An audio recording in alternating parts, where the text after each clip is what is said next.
Hey there, Husbandites. Wally here again from the Momentum team. As I explained in our first video, the intro, the objective here is to put together these instructional videos that you can pull from or watch at your convenience. So the objective of this one is going to be to walk through the use of the ribbon and um, the menu, and what those items have. So with that, we'll go ahead and jump straight into it. So one thing that you're going to notice is mine is going to be slightly different, just simply because of the fact that I've got this admin tool that we've installed on the system. But generally speaking, the other thing that you'll notice is that this is a sandbox instance, meaning that I am in our development instance. If you ever see this and are working in a production environment, or think that you are working in production and you see sandbox up at the top, stop what you're doing, change your link and go to the right location. I know we've run into this one once or twice in the past. So when we were officially doing our training with all of our users, I know that we covered that. So with that, we'll continue on. So you get this little grid, the little nine block grid, up in the upper left hand corner. A lot of people don't realize this, but that is actually a powerful or handy little menu that will actually take you to all of the Office 365 online applications. So you can get to Outlook, the OneDrive, Word, everything that's online. You can get to all of that, including Dynamics, which is your 365 or your CRM system. So that's pretty neat. Some people are aware, some are not. So that's what the purpose of this training stuff is to make you aware. So if you're in the system, anywhere in the system, and you want to get back to your dashboard, you can, as you see here, click on the Hussman, the CRM logo that you see up at the top, and that will take you to the home page. One of the common themes that I like to use when we were in their training was Hussman is home. And so just always remember, click on the icon, and that will navigate you back to your home page. Now, I'll get into this here in a little bit, but you can choose what that home page is. By default, the home page is set to your dashboards. Again, this is the sandbox. This is testing environments. I've got a sales manager test that we've put together that I was using, which is the reason why that looks like that. Some of you have the sales dashboard. Some of you have your support ops and whatnot. So you have your own dashboard. Just know that this will take you back to that location. Underneath that, or I'm sorry, out to the right of that, you'll have a caret. If you remember from your training, the little caret means there's more options. You will notice that inside that there are, or it offers the ability to change systems. So not everybody will see these options that you're seeing on my screen. Again, as an admin, I have access to some of this stuff. One of the these are technically like small apps or versions that we have or are working on. We're creating for the user groups.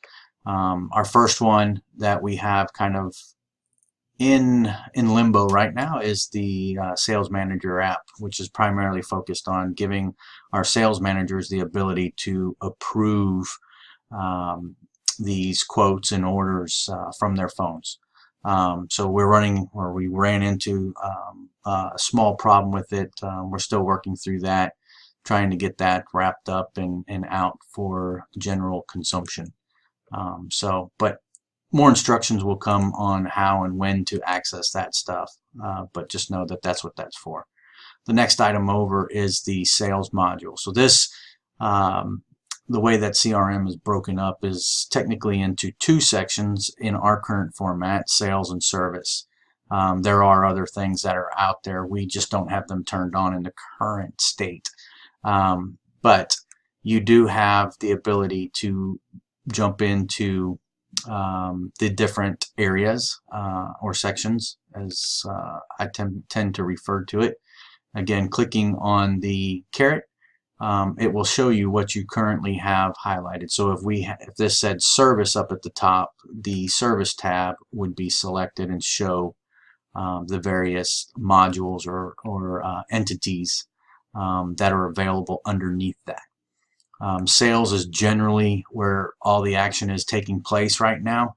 We do have some stuff set up and geared for our FERs, FQS group that's taking place inside the service section, but primarily a lot of the stuff that we are dealing with in the current stage is happening from the sales side. Some items can be accessed from both, such as accounts. If you'll notice, accounts is sitting inside the service, and they are also sitting on the sales side. Just makes sense. So the settings is more so for admin. A lot of these may not show up, or as if you try clicking and accessing them, you'll find that you don't have access to them. So unless you have a specific need to access the settings section, there's really no purpose to go there, unless, like I said, unless you've been instructed to do so. But most of your general work for the day-to-day users will take place primarily in the sales, unless you are specifically an FER or FQS, performance parts, quality, warranty group right now. All right. So within the section, depending on where you're at, you will know based on what you're seeing. So like currently I'm looking at the dashboard, but had I clicked on opportunities, so this is the entity that I'm looking at, which is a database table pretty much with views. You'll notice that it's going to say what I'm looking at. And then of course, again, you get the caret. When you expand that caret, when you're looking at the opportunity, it will actually show you what you've recently viewed, which does come in handy. So there's a couple of different formats that this shakes out to be, but generally gives you the same thing. And if you're in a record, or if you've changed your views and you want to get back, you can click on the opportunity or the name of the entity that you're looking at, and it will take you back to where you were. The other thing that we want to kind of cover here, well, we'll come back to that here in a little bit. So working our way over to the right hand side, so you've got your search capability. So this is what's called a categorized search. So if I click on this, and again, one of the things that commonly is found is that based on the size of your screen, some of these icons will show and hide. So if you use the control and your scroll wheel, or control plus and minus, you can change the zoom setting for your page or your browser. Generally, you want to get to the 100%, and then all of the icons will show up. Some of you have monitor resolutions that are too small, and it's not necessarily applicable to operate in that resolution. So you'll just kind of have to work with it, or set up something else.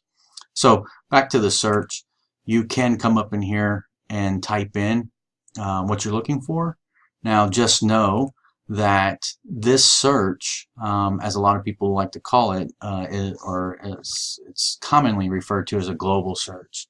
The nice thing about this is that it does search within different parts of the system. And if you're not familiar with what is it searching in, a little cheater way to get to that is clicking on the icon itself. So what I did was I clicked on the icon to drop down the white box, and then click on the Start Search button. So once you get that, this is the return, the results section, okay? But over here on the right hand side, you'll see where it says filter with, and right now it's displaying none. You can expand that and you will find the 10, I believe it's 10 entities, yes, 10. The 10 entities that we currently have set up to search within. So what this means is when you use this search up at the top, whatever you're plugging in, an account name, part of an account name, remember to use your wildcards, which is the asterisk. And we'll cover that more throughout a lot of these sessions. You'll see me use it a lot. But just know that whatever you type in, it's going to look into the account, the user, the opportunity, quote, order, subtask, and then these other modules or entities for a match or something close to that match. If you are specifically wanting to only look in opportunity, you can eliminate or narrow down those results by obviously adding the filter, or just leave it as none. So if you're in here and let's say 78,000, which would generally be an opportunity ID, I type it in, I hit enter, it's going to go find an opportunity. Well, it came up with an opportunity of 78,000. Now you'll notice that it also found a subtask because the subtask had 78,000 in the name for that given record as well. And if we had a quote or an order in this, it would also pull up. And just to show you real quickly, so we have the account popped up with 87,000 because the street address had it, opportunity had it, and the subtask again. So let's try 92,000, see what we get. Nothing. But and we'll get into more of this as well. But just know that you can use this global search. Again, you can do this up here. 87,000 is the same thing as expanding it and pulling it or entering it in this location as well.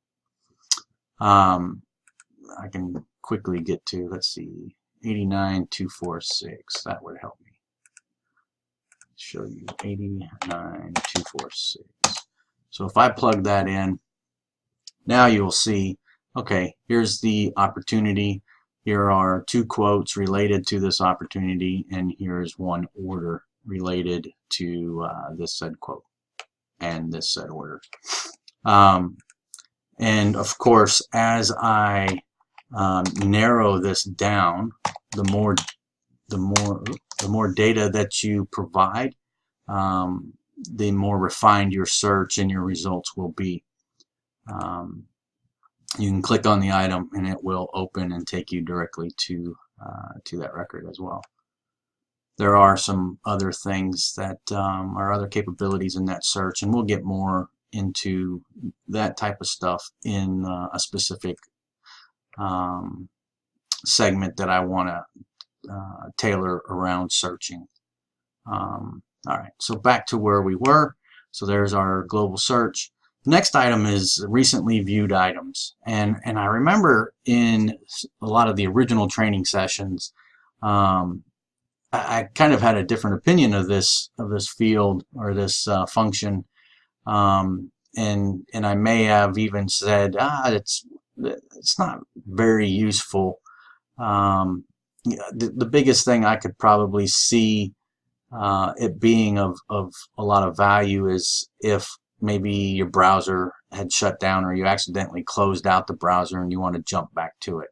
I do kind of eat those words because I find myself in our latest context, meaning with the quote in the order and jumping from screen to screen, I find myself using that recently viewed items a lot. So when you click on this, this will show you the items that you have recently viewed, and this is scrollable, and I believe it's 25 is what it will list based on the records that you have gone in and out of. You also can see your recent views, and now this is somewhat operates somewhat different based on browser, but you guys should all be using the Chrome browser, so it should operate similar to what you're seeing on my screen. You will notice that this little pin.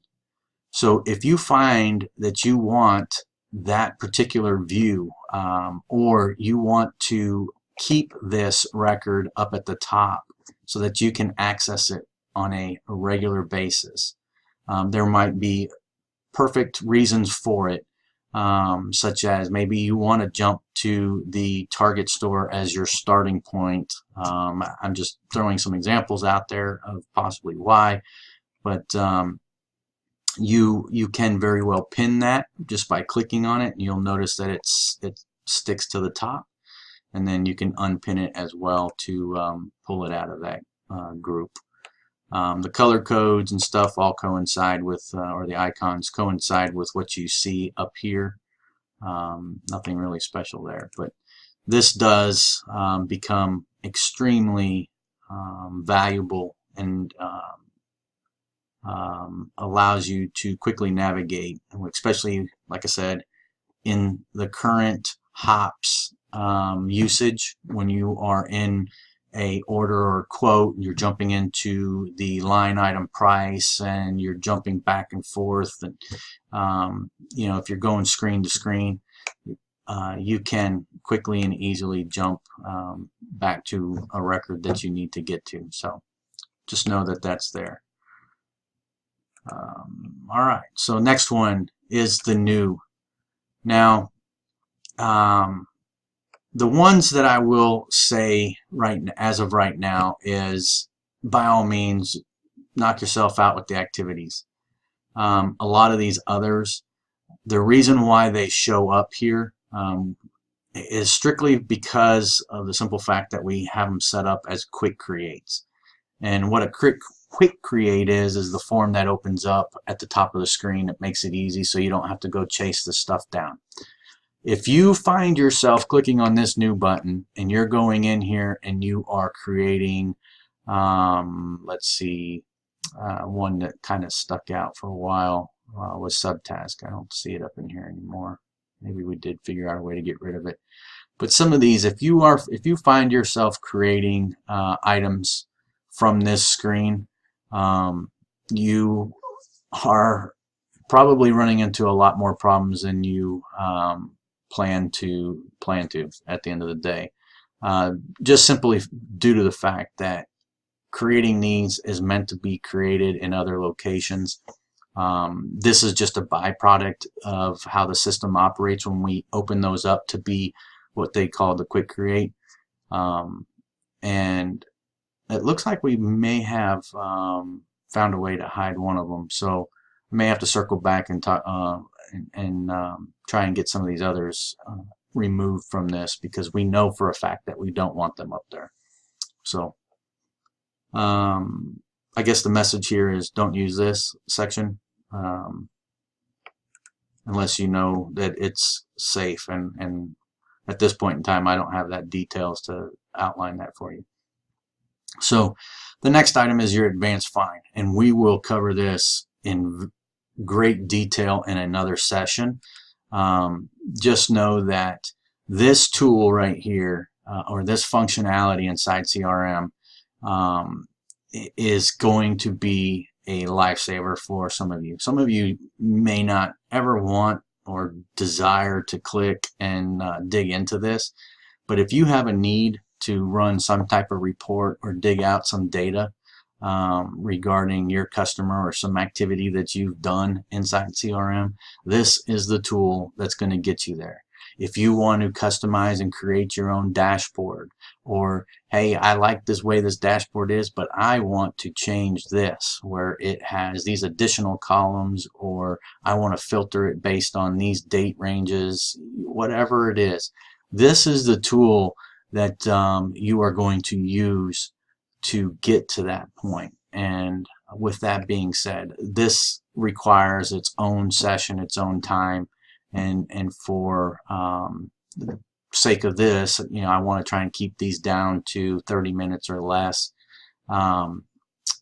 Really, I would like to try and keep it to 15, but I can see right now we're almost at 20. So, but anyways, this will come in a separate session on video altogether. So that's how you can quickly get to the advanced find.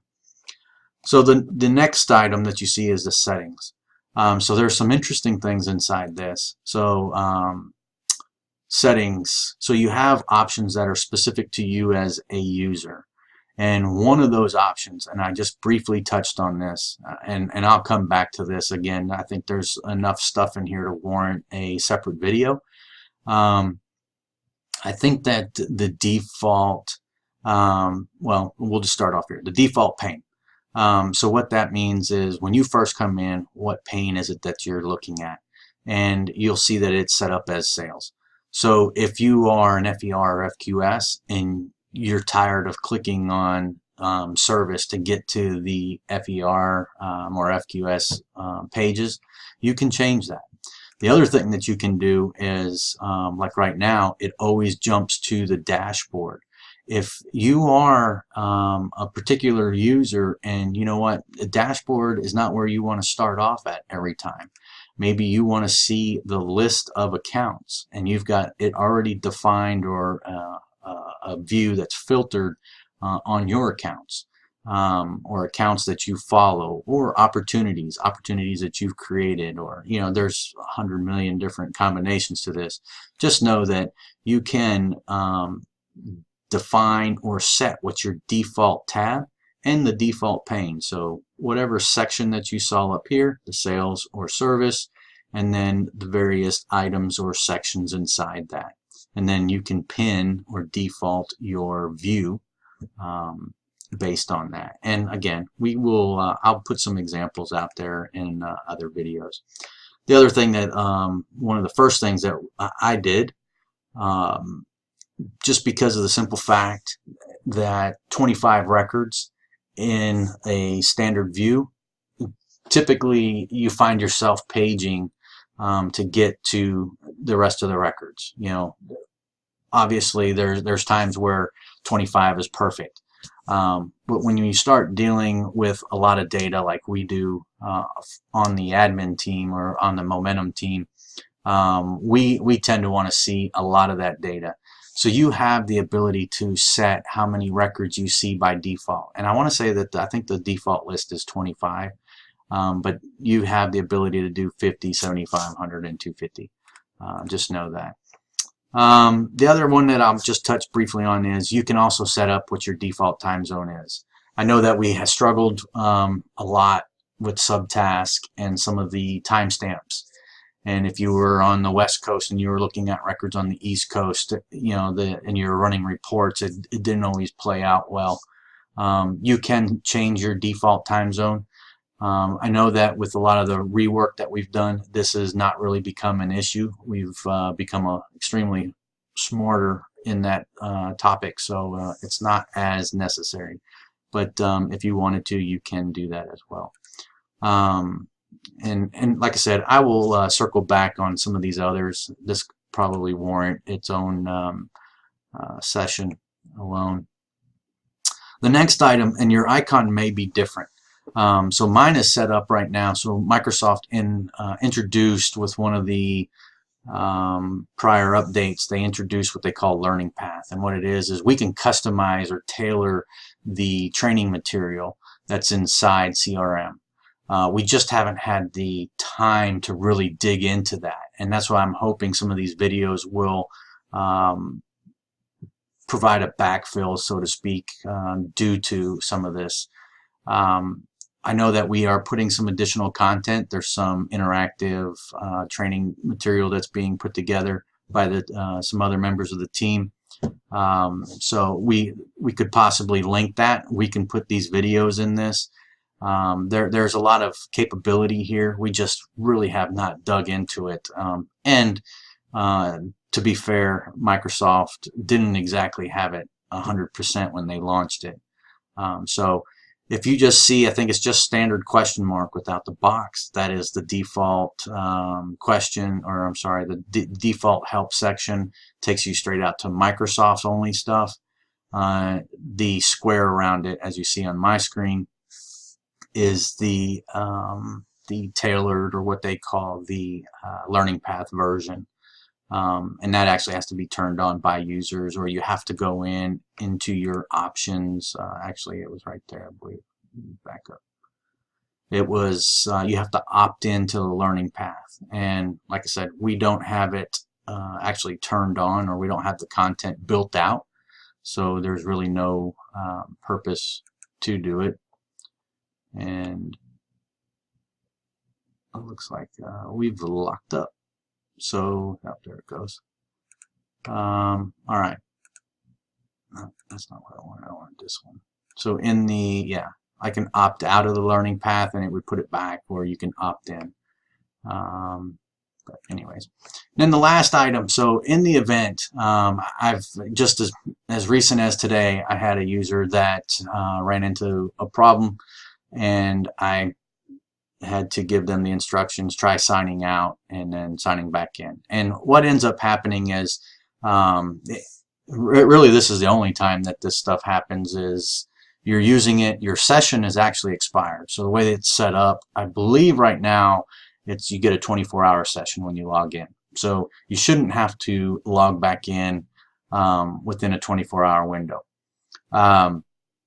What typically happens is you're in the middle of doing something and you click on a screen and then it just sits there and spins and spins and spins, and you're like, well, what's going on? Some of you may venture to hit the refresh, and you'll find out, because the screen that pops up next is, hey, you've time to log back in, or it says, I think it says you've been logged out.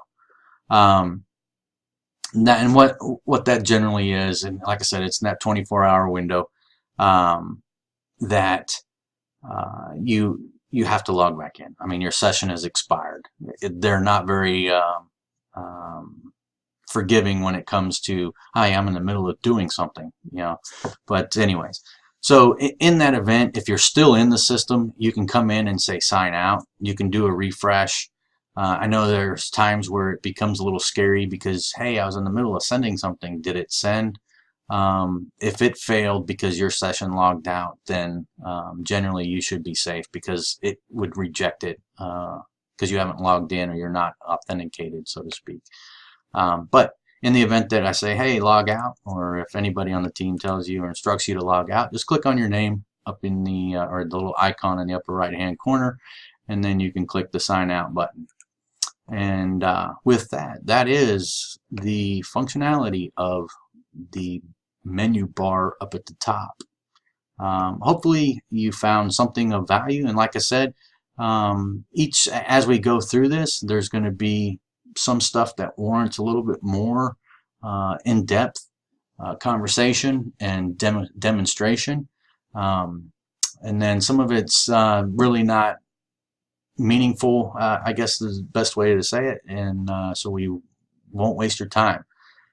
So hopefully, like I said, you found this of some value, and again, if you have any suggestions on content that you would like to see, have any questions about something that I covered in this particular video, please reach out to the Momentum at Hussman.com, and again, I'll post the link in the video, or the email anyways.